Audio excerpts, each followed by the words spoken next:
It's interesting what you were saying about how you were concerned about acting so young, and I'm wondering what kind of movies were the ones that really touched you, and make a difference in your life. I think probably the number one movie was Gone with the Wind. I was a child that really liked to watch the classic movies. I wasn't really a child who enjoyed maybe movies or even some singers of my time, like Britney Spears or Christina Aguilera. I was not, maybe I'm an old soul. I preferred things from the past because I also felt some of the things from the past were a bit more genuine. I felt that they weren't laced with a superficiality that perhaps, the more pop or popular culture brought about in the 90s and early 2000s when I grew up. So one movie, yes, is Gone with the Wind with Vivien Leigh and Clark Gable. And specifically with Vivien Leigh, how all of the camera angles on her, they would make these very dramatic close-ups on her face. And I did study her a bit, and I studied how focused she was as an actress in every scene that we see in Gone with the Wind. And it's a very long movie. I mean, it's almost an opera itself as a film. Every night with Traviata, it's a success, and people get crazy, and they want you back. And what happened?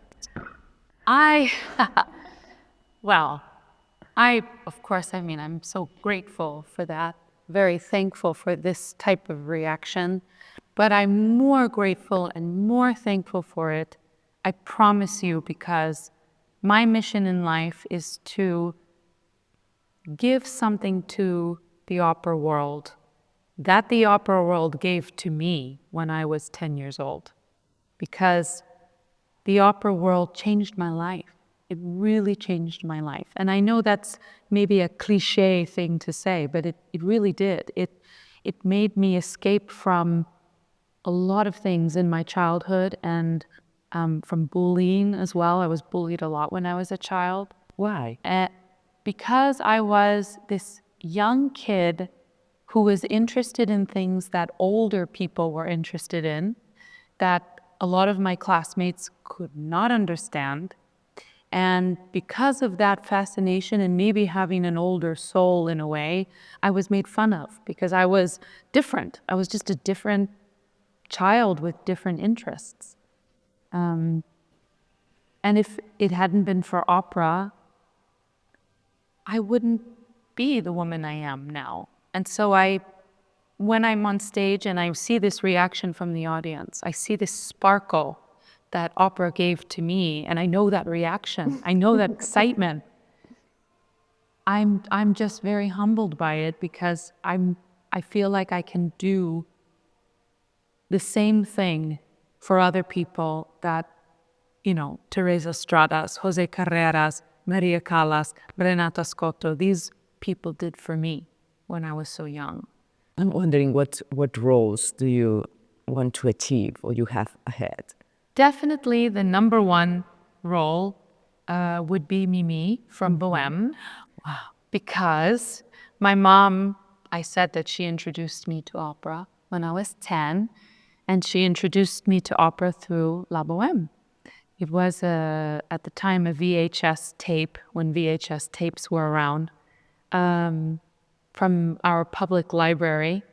She took it out for me and we borrowed it and she had me watch it. And it's coming from the Met. It's a Metropolitan Opera filming of the Zeffirelli production that still exists at the Met, with Renato Scotto, Teresa Stratas, Jose Carreras, etc., and James Levine conducting. And so when I watched this tape, I fell completely in love with this world of opera. And my mother didn't end up returning the tape to the library. So we kept it, and I still have it. So I guess we stole it from the library. And I mean, ever since then, that's been I don't know, my holy grail. I have felt pressure to look a certain way and to keep up a certain appearance.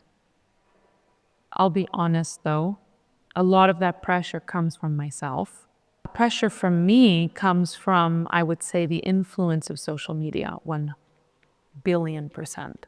You know, every time I go on Instagram, and I'm very active on Instagram, and I have, you know, my For You page, and it's all about different things, kitties, or what else do I have on my For You page? Baking, food, but also beauty and fashion.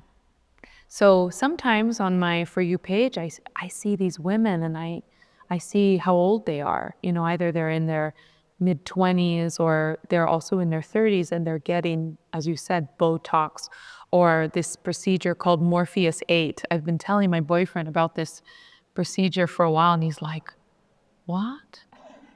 I mean, it's hard for that to not enter my brain and enter my soul and make me question myself, because I am getting older.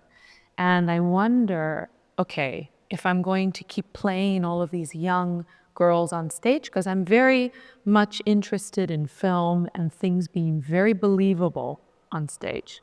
How am I, as a almost 40-year-old woman, how am I going to be able to play certain ages like Juliette or Gilda or even Violetta, because they are much younger than I am even now. So I've seen all Maria Callas movies. Yes.